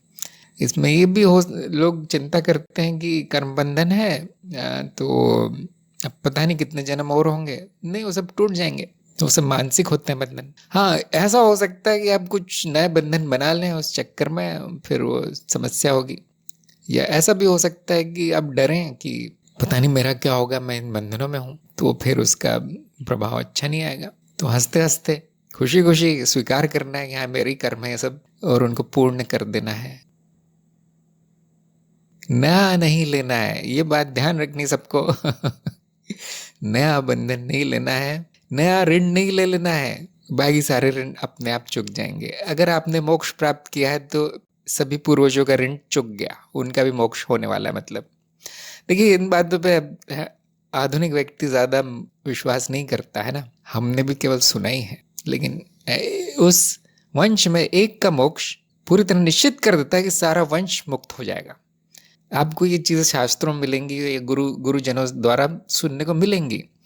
मैं ये आप पर छोड़ता हूँ, आपको विश्वास है या नहीं इस बात पे कुछ लोगों को तो नहीं होगा, लेकिन ऐसा बोला जाता है। देखिए, कोई ऋण होता नहीं, वहीं छूट जाता है। जैसे पंच महाभूत की इन्होंने बात की, पृथ्वी का ऋण भी बोलते हैं इसे। जो शरीर की मृत्यु होती है, जो पृथ्वी से लिया पृथ्वी में चला जाता है, फिर आपने निश्चय किया है कि मुझे दोबारा नहीं चाहिए जन्म, भौतिक शरीर हो गया, खत्म हो गया, जो लिया था वो वापस हो गया। तो इसलिए मैं कहता हूँ साधक कुछ नहीं होता, उसको चिंता नहीं करनी है, आपकी मुक्ति निश्चित है। हो अब पहले से मुक्त है, जैसे कि मैं बोल रहा हूँ, पहले से मुक्त है। आपकी पहचान मनुष्य शरीर से हो गई, इसलिए इतनी चिंताएं आ रही है। वो पहचान छोड़ दीजिए, फिर बाकी लीला है, वो लीला मुक्ति के आंगन में खेली जा रही है। ये बात ध्यान रखिए, ये साक्षी भाव है, ये बात ध्यान रखिए। और क्या होगा अगर आप थोड़े बहुत विफल हो गए, उदाहरण नहीं बना पाए स्वयं को, कुछ नहीं होगा, कुछ नहीं होगा, इस बात की गारंटी दी जाती है। देखिए, गुरु क्षेत्र साधक का बचा कुचा कर्म ले लेता है, गुरु अपने शरीर में भोगता है साधक के कर्म। उसने इसीलिए बोधिसत्व प्रण लिया है, इसीलिए गुरु ने कसम खाई है कि वो 2-4 को तो निकाल के लाएगा, तो सारे ऋण, सारे कर्म, काफी कुछ ले लिया जाता है। कौन लेता है? वो व्यक्ति नहीं लेता, वो परंपरा में मिश्रित हो जाता है। वो सारी परंपरा ही कर्म ले लेती है साधकों के, इसलिए परंपरा का महत्व है। देखिए, साधक अकेला अपने आप में बहुत सीमित है, उसको जुड़ना चाहिए गुरुजनों से, परंपराओं से। लेकिन गुरु क्षेत्र के दृष्टिकोण से है, सभी बराबर है, कोई सी परंपरा का हो सभी का विकास करवा दिया जाता है। कुछ नहीं होगा। हमको कभी कभी लगता है कि अब तो मैं अकेला हूँ अकेला रह गया हूँ, अकेला, क्योंकि अब यहाँ आप वहां पहुंच गए जहाँ कोई नहीं है। अब चोटी पे पहुंच गए, वहां तो कोई नहीं है, मुझे कौन सहारा देगा? हमेशा है सहारा, हमेशा है, कभी कभी वो दिखाई नहीं देगा। बस ज्यादा डर लगे तो प्रार्थना करनी चाहिए, या अपने परंपरा में अगर आप हैं तो परंपरा के साथ रहना चाहिए, उनके पास रहना चाहिए, या फिर बाकी जो साधक गण हैं जो आपके साथी हैं उनके साथ रहना चाहिए। उनसे अब कितना भी संबंध बना ले, कर्म बंधन नहीं बनेगा, क्योंकि साधक के साथ नहीं बन सकता कर्म बंधन। साधक की कोई अपेक्षा नहीं होती, कोई उम्मीद नहीं होती, कोई मुझे कुछ देगा, कोई मुझे मेरा अच्छा करेगा, कुछ मिलेगा, कोई नहीं होती उम्मीद, इसलिए वहां कर्म बंधन नहीं बनता। लेकिन आपको सहारा मिलेगा, आपको एक अकेलेपन से छुट्टी मिलेगी। तो आपके जो बच्चे हैं उनको इतना आपका कर्तव्य है कि उनको अपने पैरों पर खड़े कर दें। जब वो अपनी रोटी खाने लगे, समाप्त, सारे ऋण समाप्त, सारे कर्तव्य समाप्त, इतना ही है। अरे मैंने उनको विदेश नहीं भेजा, मैंने उनको करोड़पति नहीं बनाया, ये सब बेकार की बात है, ये नहीं कर्तव्य। तो मुझे आशा है सबको काम आएगा ये उत्तर। फिर भी यहाँ अपनी अपनी पसंद भी आ जाती है अपने अपने विचार आ जाते हैं लोगों के कि इन्होंने बताया वो इतना अच्छा नहीं है, मुझे और अच्छे उपाय पता है। तो बिल्कुल व्यक्तिनिष्ठ बात है, निजी बात है, अपना अपना कर लीजिए। जहाँ भी आपको सहायता चाहिए पूछते रहिए, करना अपनी है, पूछना सबसे है। क्योंकि ज्ञान मार्ग में ये सब नहीं बताया जाता ना, ज्ञान मार्ग थोड़ा सा इन चीजों से दूर ही रहता है, तो आपको दूसरे मार्गों में ढूंढना चाहिए। कर्म योग बहुत अच्छा है इसमें, इन बातों को जानने के लिए दूसरे मार्गों के गुरुओं से भी पूछ लेना चाहिए कि आपने कैसे ऋण चुकाया, आपने क्या किया, और आपको उसकी बहुत चिंता है तो वैसा कर लीजिए जैसा गुरुजन बताते हैं। ज्ञान मार्ग में यही बताएंगे आपको कुछ भी नहीं है आराम करो। बहुत लोगों को अच्छा नहीं लगता ना, बहुत लोगों को इस पर विश्वास नहीं है कि मेरा कुछ नहीं है। अगर इतने विचार आ रहे हैं, इसको आप गंभीरता से ले रहे हैं, मतलब अभी भी मन माया में उलझा है, यही कहेंगे आपको ज्ञान मार्गी गुरु यही कहेंगे, माया में बहुत उलझे हो, ये सब क्या है मनुष्य नहीं हो तो मनुष्य का जो भी है वो अर्पण कर दिया आपने। जिस दिन आपने बोल दिया कि मैं मनुष्य नहीं हूं, आपने मनुष्य संबंधित हर चीज अर्पण कर दी, जो जिसका है उसको दे दिया। कभी कभी इसको कविता में, उपमा में कहा जाता है कि साधक की चिता 2 बार जलती है। थोड़ा अजीब है बोलना, थोड़ा डरावना सा है। साधक की चिता 2 बार जलती है, एक बार जब वो गुरु से मिलता है, जब ज्ञान होता है, और दूसरी बार जैसे बाकी सबके जब वो देह त्याग होता है। क्या आपने पहली चिता जला दी या अभी भी बैठे हुए हैं मनुष्यता को लेके? ऐसा ज्ञान मार्गी गुरु बोलेगा जो बहुत लोगों को पसंद नहीं आता। इसलिए सब अपना अपना कर लीजिए, आपकी पूरी तरह सहायता की जाएगी। अच्छा, आगे चलते हैं। निरंजन ने पूछा है कि सर्वप्रथम व्यक्तिगत प्रश्न पूछने के लिए क्षमा चाहूंगा। मैं काफी समय से देख रहा हूं कि जब चरण 2 में आपके द्वारा लेखों की समीक्षा की जाती थी और अब आगे चरण में प्रतिवेदन पे प्रतिक्रिया दी जा रही है, इनका समय समीक्षा का रात्रि 12 बजे, 1 बजे, 2 बजे, कभी कभी रात्रि 3 बजे भी है। तो मैं सोचता हूँ गुरुदेव आराम कब करते होंगे? जिस तरह बहुत से साधकों के लिए ऑनलाइन के माध्यम से 24 घंटे उपलब्ध है, तो आराम का बहुत कम समय मिलता होगा। क्या इसका एक कारण हो सकता है कि जैसे जैसे साक्षी भाव स्थायी होता जाता है, शरीर की प्राथमिक जरूरतें खाना पीना आराम बहुत कम होती जाती है? आपको प्रश्न अच्छा है, व्यक्तिगत बिल्कुल नहीं है, ये व्यक्तिगत नहीं है, ये मुझसे बहुत लोग पूछते हैं। तो पहली बात, बौद्धिक व्यक्ति निशाचर होता है। आपने सुना होगा 2 प्रकार के प्राणी होते हैं, दिवाचर, निशाचर ये प्राकृतिक है कि जो बौद्धिक क्षमता है वो रात को बढ़ जाती है। ऐसा क्यों है ना? बहुत लोग सोच रहे होंगे। मैं आपको छोटा उत्तर देता हूँ, लेकिन ये बड़ा विषय। जिस प्रकार से मनुष्य का विकास क्रम हुआ है, वो धीरे धीरे विकसित हुई है बुद्धि करोड़ों करोड़ सालों में। वहाँ ये हुआ है जो कि आपका स्वयं का अनुभव होगा कि दिन का समय उत्तर जीविता के लिए दिया गया है। खाना बटोरना, काम करना, परिवार की सेवा, शारीरिक कर्म सामाजिक आचरण, ये सब कब होता है? दिन के समय, जब सूरज बाहर होता है, जो उजाला होता है। रात के समय इस तरह के कर्तव्य नहीं होते, इस तरह के बोझ नहीं होता बुद्धि पर, तो उसको स्वच्छंदता मिल जाती है, वो अपने मुक्त विचरण करती है बुद्धि रात के समय। तो शरीर के लिए आराम का समय हाँ, लेकिन बुद्धि के लिए काम का समय। बहुत से जो विद्यार्थी हैं वो ये जानते होंगे रात के समय पढ़ाई अच्छी होती है। क्यों? शांति होती है, कोई फोन नहीं कर रहा है, कोई आ नहीं रहा है, कोई शोर नहीं है, शांति भी है।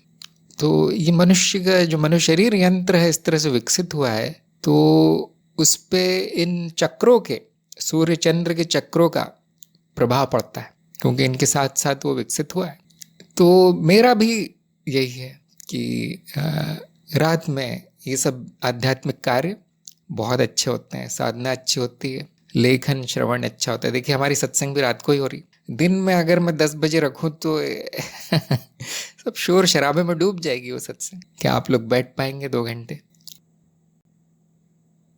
तो साधक निशाचर होता है। बहुत से लोगों को नहीं मुझे तो रात में नींद आ जाती है।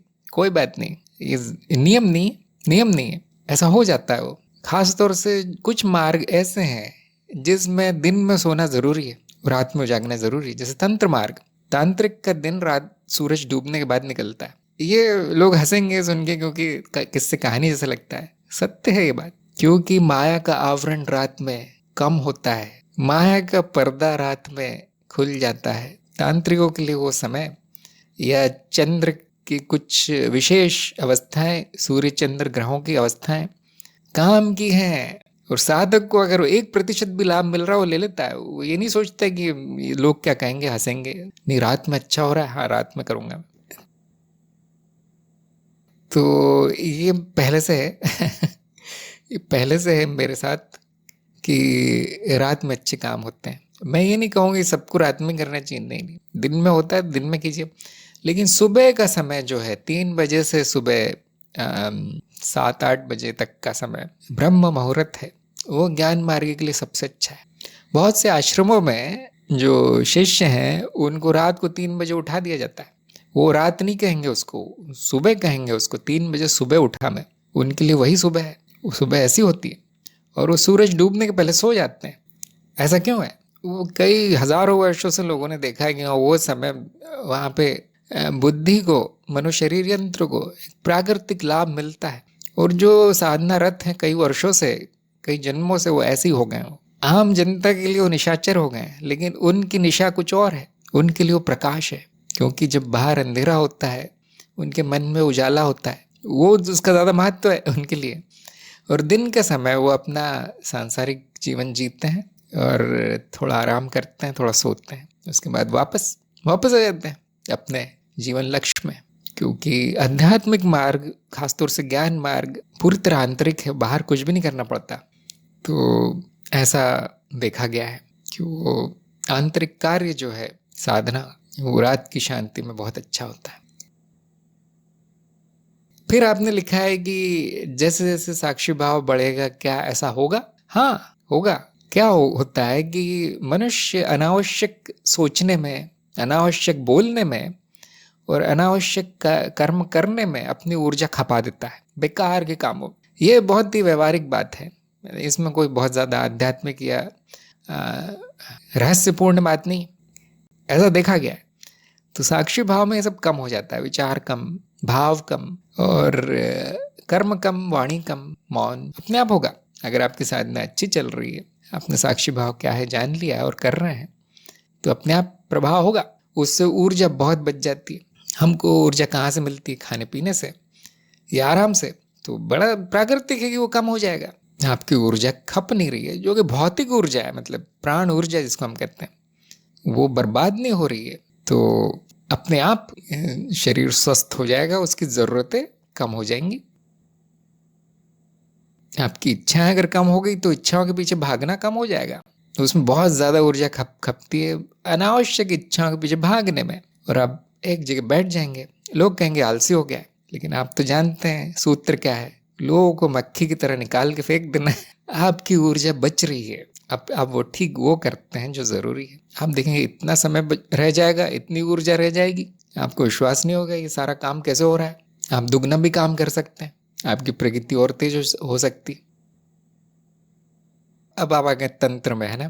शरीर का अगर भौतिक खाना भोजन कम हो जाए तो उसको आध्यात्मिक भोजन मिलना शुरू हो जाता है। ये तंत्र मार्ग में आ गए हम। अब उसको अगर वो 2-3 दिन ना भी खाए तो भी ऊर्जा रहती है। कैसे संभव है, कैसे? हमें यही चाहिए, सिद्धि है ये। देखिए ये साक्षी भाव का परिणाम है। नींद भी नहीं चाहिए फिर उसको। क्यों? क्योंकि नींद शरीर की टूट फूट जो होती है, मानसिक टूट फूट होती है, या रोगों से लड़ने के लिए, या जो भी जो आराम की अवस्था है वो चाहिए होती है नींद। वो अगर आपका जीवन बहुत अच्छा चल रहा है तो उतनी आवश्यकता नहीं पड़ती फिर उसकी। इसलिए योगी देखेंगे आप सोते भी नहीं है। वो जो बैठे हैं आंखें बंद करके, उतने में उनकी नींद भी हो जाती है। वो नींद से भी गहरी आराम की अवस्था में पहुंच सकते हैं। ये सब निरंतर साधना का परिणाम है। कुछ लोग परिणाम पहले चाहते हैं, नहीं हो सकता, नहीं हो सकता। मतलब ऐसे ही कि मुझे अभी आम खाना है, पहले आम दे दो। नहीं नहीं, पहले तो जमीन तैयार करनी पड़ती है, जिसमें आम का बीज बोना पड़ता है, उसकी रक्षा करनी पड़ती है, उसमें पानी डालना पड़ता है, फिर वो पेड़ बनता है। 10-20 वर्षों में आम मिलता है। साधना का फल है ये, पहले नहीं मिलेगा। पहले साधना, जिसको ज्ञान नहीं उसकी साधना नहीं होगी, जिसका गुरु नहीं है उसको ज्ञान नहीं होगा। गुरु से शुरू होता है सब कुछ, गुरु से शुरू होता है। फिर वो फल मिलते जाएंगे। वो इतने फल इतने ज्यादा हैं इस आध्यात्मिक साधना के कि उनको छोड़ के वो व्यक्ति कभी वापस नहीं जाता पुराने जीवन में। जैसे उन्होंने कहा ना, बेकार लग रहा है सब वो पुराना जीवन बेकार ही है, अज्ञान का परिणाम है वो। क्या चाहते हैं फिर भी? क्योंकि कभी हम ये सब बताते नहीं है ना, ये होगा तुम्हारा, वो होगा, नींद कम होगी, खाना कम होगा, ये सब बातें कम हो जाएंगी, बेकार की बकवास बंद हो जाएगी। ये सब हम इतना नहीं बताते साधक को, क्योंकि कभी कभी ऐसा लगता है कि लालच दिया जा रहा है साधक को कि ये हो जाएगा, वैसा हो जाएगा, तुम्हारा तुम मनुष्य से देवता हो जाओगे। ये सब ऐसा लगता है लालच दिया जा रहा है, बहुत ज़्यादा उम्मीदें बढ़ाई जा रही हैं। तो हम क्या कहते हैं, भाई देखो ज्ञान नाश हो जाएगा, थोड़ा ज्ञान व्यान मिल जाएगा, साक्षी भाव साधना हो जाएगी, और कुछ नहीं मिलता ज्ञान मार्ग में। शुरू में ही हम थोड़ा सा एक सादगी भरा व्यवहार रखते हैं, लेकिन जिसको मिलना होता है उसको मिल के रहता है। अगर आपकी साधना में प्रचंडता है तो आपको हर तरह के फल मिलेंगे, हर तरह की सिद्धियां मिल जाएंगी, छोटी बड़ी। अगर आप में धैर्य है, अगर आपका जीवन लक्ष्य ही साधना या अध्यात्म है, तो फल आने लगते हैं धीरे धीरे। तो हाँ, निशाचर हो जाना अच्छी बात है, थोड़ा सा फल मिल रहा है। मतलब बोध प्रिया ने कहा डायरेक्ट आम मिल जाएगा तो उसकी कदर नहीं होगी। हाँ, बात सही है, ये वाला नहीं वो वाला आम चाहिए, मतलब ऐसा उसके फिर नखरे होंगे। इसलिए मार्ग पर चलना जरूरी है। फिर भी फलों की लालच में नहीं चलना चाहिए, वो आपका लक्ष्य होना चाहिए। फल तो बस रास्ते में पड़े मिल जाते हैं। आप देख रहे हो कि सारे फल एक प्रकार का त्याग है, खाने का त्याग, पीने का त्याग, नींद का त्याग, संबंधों का त्याग, त्याग ही त्याग है। अगर किसी को बोले हम कि भाई मार्ग में आ जाओ सारा त्याग हो जाएगा, तो घबरा के भाग जाएगा वो। इसलिए उसे कुछ नहीं बताया जाता ज्यादा शुरुआत में। ये सस्पेंस है, शुरू में ही सारी कहानी बता दे तो क्या मजा है। ऐसा तो नहीं है ना कि लोग पागल हैं और ये मार्ग के पीछे पागल हैं, अध्यात्म के पीछे पागल हो गए इसलिए नहीं। वो जानते हैं, वो इसका महत्व जानते हैं सब साधक गण। बाहर के लोग कुछ नहीं जानते वो तो पागल ही कहेंगे। न खाता है न सोता है, रात भर पता नहीं क्या लिखता रहता है वो कौन से ज्ञान मार्ग की साइट पे। उनके लिए तो हम पागल ही। सत्य प्रकाश ने कहा है तीनों अवस्था में चेतना रहती है उसको ही तुरीय अवस्था कहते हैं। सही है या कुछ और है? हाँ, बिल्कुल सही बात है। अखंड साक्षी भाव, जब अवस्थाओं में भेद न दिखे, एक स्वप्न एक सा हो जाए, वही तुरीय अवस्था है। जो भी साधना कर रहे हैं उनको थोड़ी थोड़ी झलक उसकी मिल जाएगी तुरीय अवस्था की, इसी जन्म में मिल जाएगी, लेकिन थोड़ा लंबा काम है वो। अंजू ने कहा है मैं भी रात्रि में आध्यात्मिक कार्य करना चाहती हूँ लेकिन नींद आ जाती है। हाँ, इसमें एक चीज ध्यान रखना जरूरी है कि जबरदस्ती ना करें, क्योंकि किसी ने कह दिया कि रात में ही होता है। नहीं, सभी मनुष्य शरीरों की बनावट थोड़ी थोड़ी अलग है। अब सुबह कीजिए, सुबह नींद पूरी होने के बाद कीजिए तो नींद नहीं आएगी। रात को आप करेंगे, थकाहारा शरीर है, नींद आ जाएगी। तो ये भी एक ध्यान रखना चाहिए कि सबका तो नहीं होगा ऐसा, ऐसा अक्सर देखा गया है। तो क्यों नींद आ जाती है, थक हार के क्यों सो जाता है साधक, उसके पीछे भी एक कहानी है जो मैं ज़्यादा नहीं बताऊंगा। इसका अर्थ एक ही है कि जीवन अभी तक संतुलन में नहीं आ पाया, बहुत ज़्यादा मेहनत है, बहुत ज़्यादा संघर्ष है, इसलिए वो बेचारा मनो शरीर थक के सो जाता है। तो देखिए आपके जीवन में आराम है या नहीं, व्यर्थ के काम तो नहीं है ज़्यादा, तो फिर वो अपनी प्राकृतिक अवस्था में आ जाएगा मनो शरीर। सत्य प्रकाश ने कहा 5 ऋण से हमारा बड़ा बोझ उतर गया। मैं बहुत सोचता था इस बारे में, 2 बार साधक का चिता जलता है, बहुत हल्का हो गया। हाँ जी, आपको लाभ मिला होगा। सबको सोचना चाहिए इस बारे में, और ये भी नहीं सोचना चाहिए कि हाँ इन्होंने कह दिया अब ऋण नहीं है। थोड़ा सा जांच कीजिए आप लोग, थोड़ा इस बारे में खोजबीन कीजिए, पक्का कर लीजिए, कहीं ऐसा ना हो ऋण चुकाने के लिए आना पड़े। जो भी ऋण आपको लगता है हाँ इन्होंने तो कह दिया नहीं है फिर भी मैं ये चुका सकता हूँ, तो चुका देना है। अगर आप कर सकते हैं तो कर देना है, उससे ये चिंता छूट जाएगी, चिंता मुक्त हो जाएंगे आप। भार्गव ने लिखा है सत्य को लेकर जो जिज्ञासा लेकर आया था वो लगभग थम सा गया है। समस्या ही कभी कभी स्मरण में रहकर भी लगता है कि साक्षी भाव में नहीं हूँ, तो कोई बड़ी समस्या नहीं। नए नए लोगों के साथ ऐसा होगा, उनका मन दोनों तरफ से बोलेगा हाँ बहुत अच्छा चल रहा साक्षी भाव, फिर 2 मिनट बाद नहीं वो नहीं हो रहा है जो उन्होंने बताया था, ऐसा होगा। तो कोई बात नहीं, इसका इलाज लंबी साधना है, स्मरण में बने रहिए और कोई बहुत बड़ी समस्या नहीं। क्योंकि लगने का अर्थ है कि मन चंचल है, वो मतलब कुछ भी बोल रहा है, कुछ भी विचार आ रहे हैं। बस साक्षी भाव की परीक्षा ये है कि आपको दिख जाएगा वो मन कर क्या रहा है। अगर आपने मन की बात को सच मान लिया तो साक्षी भाव चला गया, फिर सच में नहीं है सच में नहीं है। फिर अगर आप देख रहे हैं कि वहाँ क्या हो रहा है, जो मानसिक वातावरण कैसा है, कभी ये बोल रहा है, कभी ये लग रहा है, कभी वैसा हो रहा है, तो साक्षी भाव है। फिर वो जो भी हो रहा है उसका कोई महत्व नहीं है। तो मन के ऊपर आ जाइए, फिर जो भी हो रहा है अंदर वो बिल्कुल ठीक है। तो आपकी जिज्ञासा शांत हो गई, बहुत अच्छी बात है, उससे अपने आप शांति आएगी। तो बाकी लंबी साधना का परिणाम है, करते रहिए। तो इसमें सबका अपना अपना होगा। देखिए यहाँ पे किस समय पढ़ाई करो, किस समय ये करो, वो इतना महत्वपूर्ण नहीं है जितना कि सफलता। तो जब तक आप छोटे हैं तब तक आपको दूसरों के अनुसार चलना चाहिए, कोई बुराई नहीं है।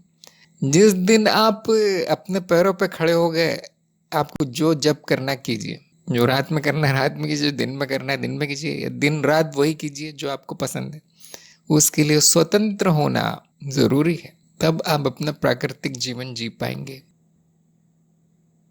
लोगों में बहुत अज्ञान है, ऐसा जरूरी नहीं कि वो मेरे माँ बाप है तो बहुत बड़े ज्ञानी होंगे, ऐसा नहीं है, उनमें भी अज्ञान है, वो भी नहीं समझ पाते कभी कभी। तो अब आपको कोई नहीं रोकेगा। हाँ, जो निर्भर हैं दूसरों पे वो निर्भर रहेंगे जब तक खुद न कमाने लगे। आर्थिक आत्मनिर्भरता जरूरी है आध्यात्मिक प्रगति के लिए। तो यहाँ पर हम आज की सत्संग समाप्त करते हैं, समय हो गया। और मनु को बधाई, बहुत अच्छा रहा आपका परीक्षा, सभी को उत्तर मिले होंगे। अगली सत्संग में हम दोबारा मिलेंगे। सभी का सत्संग में आने के लिए बहुत बहुत धन्यवाद। नमस्कार।